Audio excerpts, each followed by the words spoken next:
Going into 1989, I had raced the Ironman 6 times. I had 0 wins. I was so disheartened and so disillusioned, and I said, I am never coming back to this race. But I realized there's one reason I need to, and it's to try to have my best race. And that was the mindset that I started on that start line, my 7th Ironman. I knew that I also needed to connect with the Big Island differently because it's a powerful place. It's immense, it's intense. The way that I connected with the island is that I brought some reeds from my home along a running trail where I always felt good, and I left it at a sacred place there on the island in a very small church.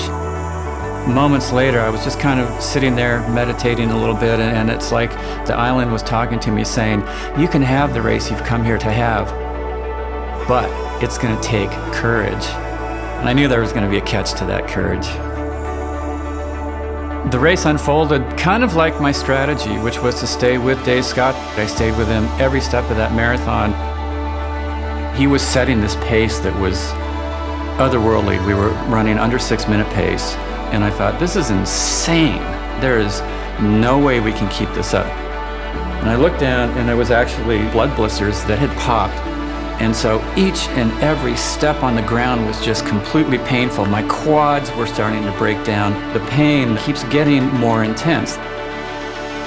Finally, it gets to a point where it just becomes noise. It got so difficult to match his pace that my mind went quiet. And in the instant my mind went quiet, the most amazing thing happened. An image came back to me that I'd seen in a magazine a few days before. It was of a 110-year-old Huichol Indian from Mexico, a shaman. He had a look on his face in this magazine of being very peaceful and powerful. And athletically, that is the magic space you're searching for. To feel a certain peace, but at the same time to feel your strength, to feel your inner drive, to feel your commitment, to feel your willingness to give what you have. And I started to regain that sense of power and this strength that I'd never had before. Another step, another step. I realized I can win, but I don't know if I can keep going. I hadn't thought about the word courage, but it immediately came back to me then because I had to make a choice. And something just said, go. It was the two of us doing something together that neither of us could have done on our own.